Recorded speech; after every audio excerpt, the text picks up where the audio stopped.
कानी बहू।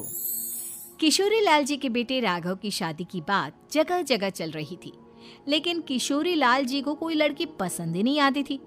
और उसकी एक ही वजह थी, किशोरी लाल जी का लालची होना। उनको लड़की वालों से मोटा दहेज चाहिए था और इसी चक्कर में एक दिन वो एक बहुत पैसे वाले के घर अपने बेटे का रिश्ता लेकर पहुंचे। उस आदमी का नाम था ओम प्रकाश। देखिए किशोरी लाल जी, मेरी एक ही बेटी है और मेरी सारी संपत्ति जायदाद सब कुछ मेरी बेटी नैना का ही है। पापा, नाम से लगता है बहुत खूबसूरत होगी। कितना अच्छा नाम है ना, नैना। ओ, वैसे बात तो सही है आपकी।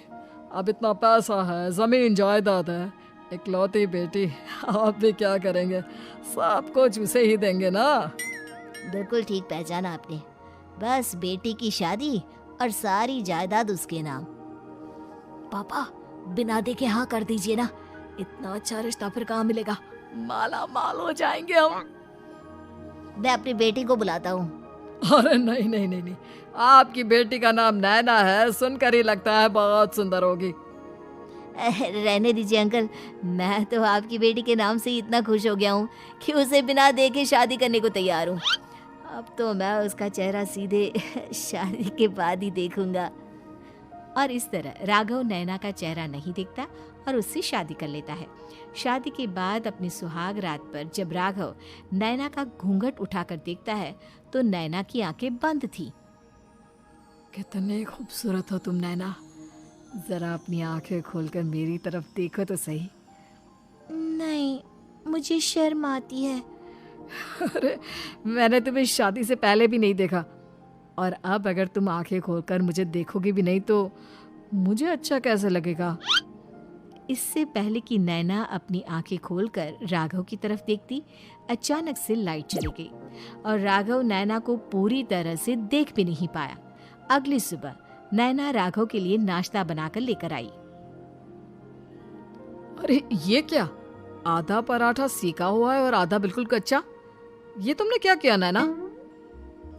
बहू, तुमने क्या आधा पराठा तवे से नीचे लटका कर रखा था, जो आधा सेका है और आधा कच्चा? मुझे जितना दिखेगा उतना ही तो सीखूंगी ना पापा जी। जहाँ जहाँ मुझे नजर आ रहा था वहाँ मैंने सीख लिया, जहाँ जहाँ नहीं दिखा वहाँ कच्चा रह गया होगा। इसका क्या मतलब है? ये कैसा मजाक कर रही है तुम? अरे बहू, तुमने इतना लंबा घूंघट क्यों लगाया हुआ है? देखो, हमारे घर में बहुओं को बेटी की तरह रखा जाता है, और फिर तुम तो इतना सारा माल लेकर आई हो। देखो, ये घूंघट डालकर रखने की कोई जरूरत नहीं है। हाँ नैना, पापा जी ठीक कह रहा है, तुम तो आराम से रहो, अपना ही घर समझो। नैना अचानक से अपना घूंघट उठा लेती है। अरे ये क्या पापा, नैना की तो एक आंख फूटी हुई है। नाम से नैना, लेकिन ये तो कानी बहू निकली। मेरे साथ धोखा हुआ है, धोखा। बिना दिखाए अपनी कानी लड़की मेरे संग ब्याह दी। मुझे कानी भी नहीं चाहिए। मुझे अभी ओम प्रकाश जी से बात करनी पड़ेगी। आखिर उन्होंने मेरे साथ ऐसा किया क्यों? अरे, आप लोगों ने ही तो पापा से कहा था कि आप लोग शादी से पहले मुझे देखना नहीं चाहते। अब मेरे पापा पर क्यों इल्जाम लगा रहे हैं? अरे लेकिन उन्हें बताना तो चाहिए था ना कि तुम कानी हो, एक आंख से तुम्हें दिखाई नहीं देता। किशोरी लाल और राघव नाराज होकर ओम प्रकाश को अपने घर बुलाते हैं। पापा जी, ये आपने क्या किया? शादी से पहले बताया क्यों नहीं कि नैना की आंखों में परेशानी है? अरे, आप ही ने तो लड़की देखने से मना कर दिया था। और लेकिन आप बता तो सकते थे। आपको तो हमारी बेटी की प्रॉपर्टी चाहिए थी, वो भी पूरी की पूरी। अब क्या हुआ अगर उसे आधा दिखाई देता है? प्रॉपर्टी तो आपको पूरी मिल गई ना। और ये क्या बात हुई? मेरी शादी प्रॉपर्टी से नहीं, आपकी बेटी से हुई है। अब ये तो पहले सोचना चाहिए था, तब तो मेरी प्रॉपर्टी देखकर तुम्हारी जुबान लपलपा रही थी। लेकिन मैं कानी लड़की को अपनी बीवी बनाकर नहीं रख सकता। पापा, कुछ करिए ना आप। हाँ, करता हूँ। देखिए ओम प्रकाश जी, आप हमारे साथ ऐसा नहीं कर सकते। और तुम देखो, अगर तुमने मेरी बेटी से शादी तोड़ी ना, तो जो भी प्रॉपर्टी मैंने तुम्हें दी है वो तो पूरी की पूरी वापस ले ही लूंगा, और आधी प्रॉपर्टी तुम्हारी भी लूंगा। अरे मेरी आधी प्रॉपर्टी भला क्यों लेंगे आप? इसलिए क्योंकि मेरी बेटी को आधा नजर आता है और उसकी नजर अभी तक तुम्हारी आधी जायदाद पर ही पड़ी है। अब तुम उसे घर से निकालोगे तो कुछ तो लेकर जाएगी ना।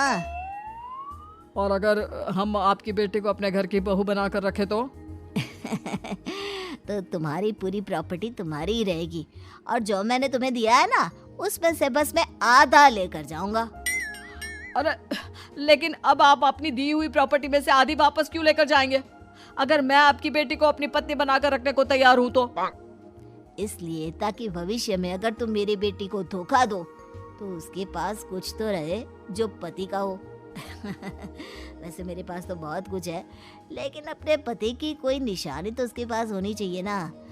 अब अगर तुमने मेरी बेटी को कानी कहा तो तुम्हें प्रॉपर्टी भी कानी ही मिलेगी, पूरी नहीं। जमाए राजा। किशोरी लाल और राघव समझ चुके थे कि वो बुरी तरह फंस चुके हैं और अब उनके पास वहां से निकलने का कोई चारा नहीं है। अब समझ में आया ना, लालच बुरी बला होती है। एक तो तुम्हें प्रॉपर्टी मिली, ऊपर से बीवी मिली, उसमें तुम्हें नखरे भी दिखाने हैं। आए बड़े, चुपचाप बैठो दोनों। कुछ दिनों के बाद नैना राघव की कार लेकर बाजार घूमने निकलती है और जब कार लेकर वापस आती है, ये क्या? एक तरफ से मेरी गाड़ी पूरी खराब हो चुकी है। लगता है तुमने मेरी गाड़ी को किसी दूसरी गाड़ी के साथ एक्सीडेंट किया है। अरे अरे कितना बड़ा नुकसान कर दिया तुमने बहू। वो क्या है ना पापा जी, मुझे एक आंख से दिखाई नहीं दे रहा था, सामने से गाड़ी आ रही थी। मुझे तो सिर्फ आधा ही दिखाई दिया और वो गाड़ी मेरी कार से रगड़ते हुए निकल गई। अब मैं क्या करूं बताओ? आप इसे ठीक कराने के पैसे कौन देगा? तुम्हारे पापा। तुमने मुझसे इस तरह से बात की? अभी रुको। नैना राघव की शिकायत ओम प्रकाश को कर देती है। देखो राघव, अब जो मेरी आधी प्रॉपर्टी तुम्हारे पास थी ना, उसमें से आधी और मैं लेकर जाऊंगा, क्योंकि तुमने मेरी बेटी को डांटा। अरे नहीं नहीं पापा जी, गलती हो गई, माफ कर दो। गलती की तो कोई गुंजाइश ही नहीं। अगली बार मेरी बेटी को डांटा तो बची हुई आधी में से आधी और ले जाऊंगा। लालच के चक्कर में हम दोनों ने बहुत बड़ी गलती कर दी बेटा। एक तो तुम्हें कानी बहू मिली और ऊपर से जो माल मिला वो भी काना। इस तरह राघव की हर एक गलती पर ओम प्रकाश उसकी प्रॉपर्टी का आधा आधा हिस्सा लेकर अपना सारा माल वापस ले गया और राघव को कानी बीवी से काम चलाना पड़ा।